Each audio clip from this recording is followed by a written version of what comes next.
Est-ce que quelqu'un peut dire amen à ça? Et on a ici plus de 30 églises. Toutes sont telles de Dieu.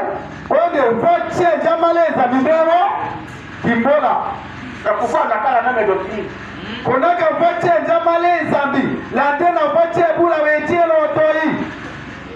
Est-ce que quelqu'un peut dire amen à ça?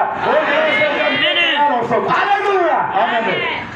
Alors, la guérison se trouve dans l'individu.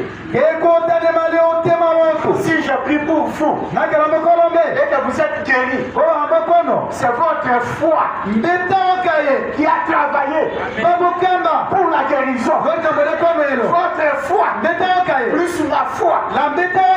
Par exemple, si je prie pour l'enfant, un bébé de 6 mois, le bébé de 6 mois n'a pas de foi. J'appliquerai ma foi. La foi de sa maman. Plus la puissance de Dieu. Parce que c'est Dieu qui est le guérisseur. Alléluia. Qui peut dire amen à ça? Nous avons des médecins réputés qui peuvent remplacer un os.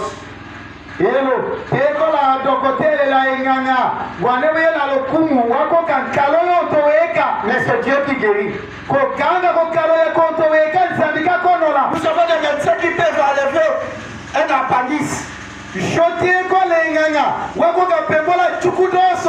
faire l'ablation d'une tumeur. Et c'est simplement la bonne chose à faire. Mais qui opère la guérison? C'est Dieu qui opère la guérison.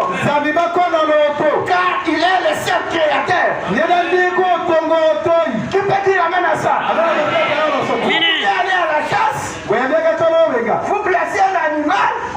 Et l'animal s'enfuit.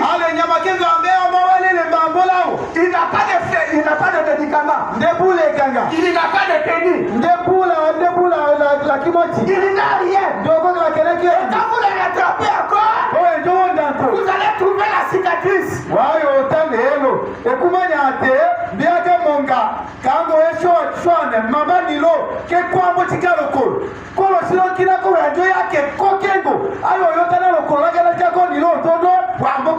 Qui lui a donné des pénis? Des antibiotiques. La guérison était en lui. Amen. C'est le corps a la capacité par la puissance de Dieu de renouveler des cellules. Créer des cellules. Alléluia. Qui peut dire amen à ça? Un médecin peut vous injecter de pénis. Ce n'est pas le pénicilline qui guérit. Le pénicilline tue les microbes. Mais le corps guérit. La plaie. C'est pourquoi quand vous partez chez un féticheur, chez un prophète, c'est Dieu qui est le guérisseur. Et c'est ta foi que vous avez vous-même, que vous placez dans cet homme qui opère la guérison. Parce que je dis, ta foi t'a guéri, ta foi t'a sauvé. Même aujourd'hui, alléluia, la propre foi opérera les saluts. Celui qui croit sera sauvé. Ta propre foi vous apportera la guérison. Celui qui croira sera sauvé. C'est ma foi qui vous sauvera. Ta propre foi qui te sauvera.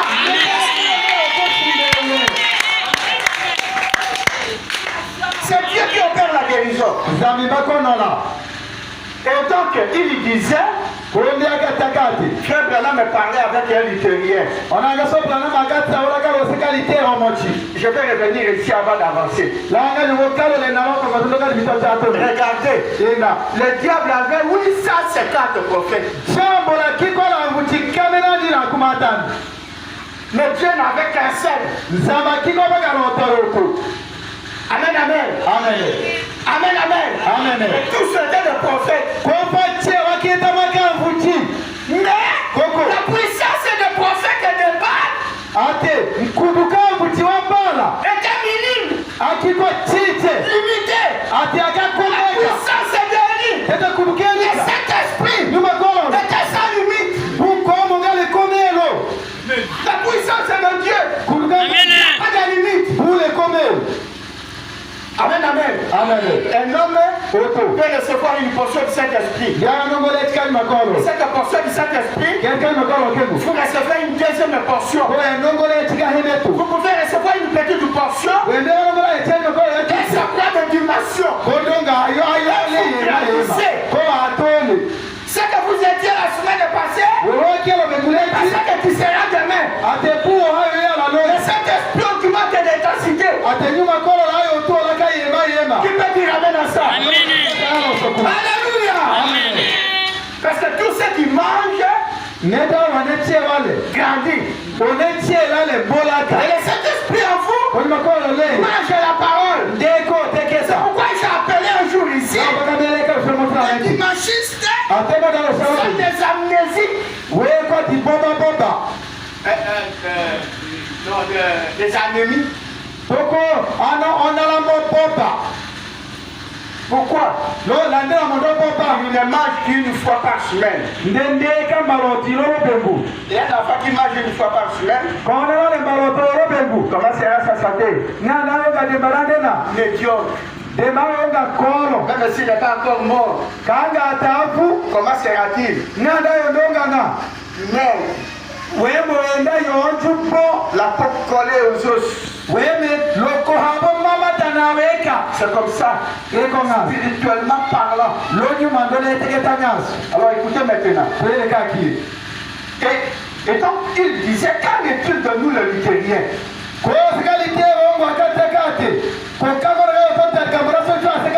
Pensez-vous à votre avis que nous soyons chrétiens? Je dis, si c'est frère Branham qui répond, je dis, très certainement. Je dis, le royaume de Dieu était comme un homme qui a planté son maïs dans un champ.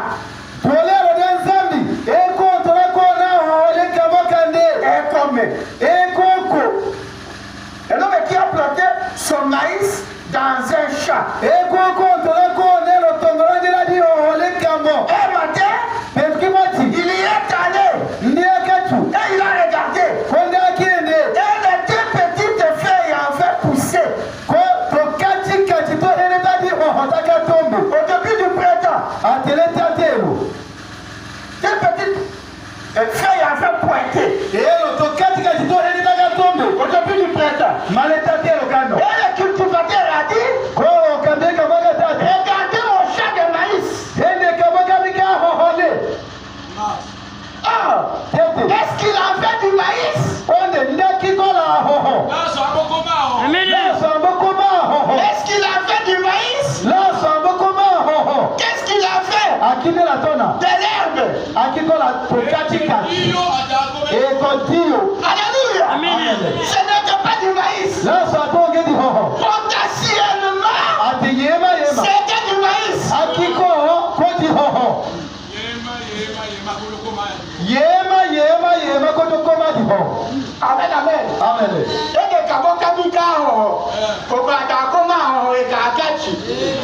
Amen, amen. Amen, amen. C'est ce qui était les luthériens. C'était les feuilles de maïs. Au ciel de Dieu. Alléluia. C'était son carré de maïs. Mais c'était encore des feuilles. Est-ce que quelqu'un peut dire amen à ça? Il est vivant. Alors, quand le plat de maïs est ici, la vie est dans les feuilles. Il n'y aura aucune feuille jaune. La vie est dans la tige. Et le plat de maïs est en train de grandir. Vous verrez, la vie a le fait. Quand Luther était, la fille était dans l'église luthérienne. Et le maïs a continué à grandir.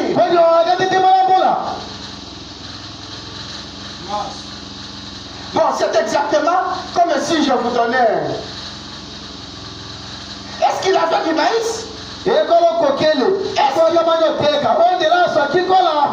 Potentiellement, il en avait, mais pas en épi.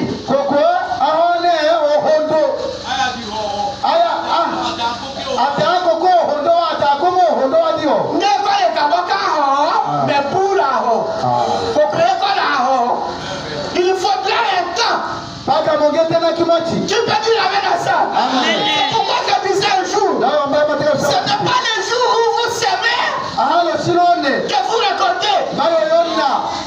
Quand vous semez, après la semaine et la récolte, il y a un espace de temps. Qui passe. Que vous devez attendre. C'est pourquoi mon frère, vous les frères et sœurs en Christ, quand vous donnez l'offrande, quand vous donnez la dîme, quand vous donnez la collecte, quand vous travaillez pour Dieu, vous semez. Et peut-être, ce n'est pas ce jour-là que vous allez récolter. Il faut que ça passe un bon bout de temps.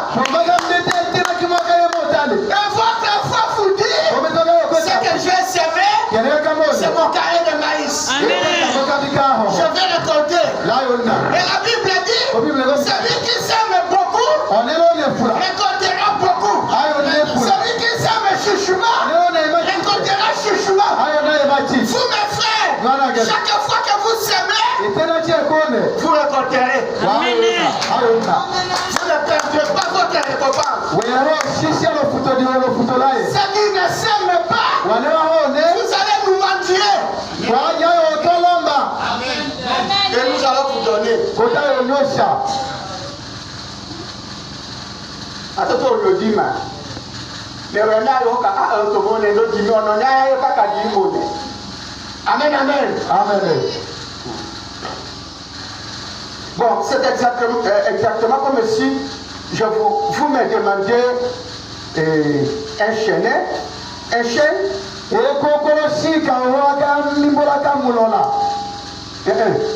Chêne lieko songo. Et que je vous donne un gland. Non, prenons l'avocatier. Vous me demandez un avocat. Et je ne vous donne pas un avocat. Je vous donne un gland. Qu'est-ce que je vous dis? Va semer. Va planter. Et c'est mieux que vous donnez un avocat. Parce que vous mangez, ça s'épuise. Mais quand je vous donne un gland, vous fouillez la terre et vous semez. Et ça pousse. Et vous dites, voici l'avocatier. Et l'avocatier, vous avez besoin de l'entretenir. Vous avez besoin de le protéger. Et quand il commencera à donner des avocats, vous mangerez continuellement. Vous avez besoin de l'argent. Je ne vous donne pas l'argent. Je vous donne la parole et sémence. Mais qu'est-ce que vous avez besoin?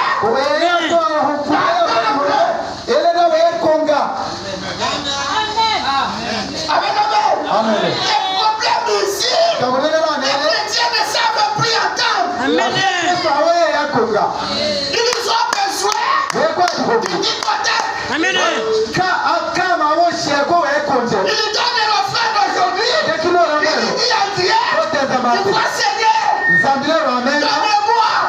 J'ai payé la dîme. Ce n'est pas ça. Dieu est souverain. Il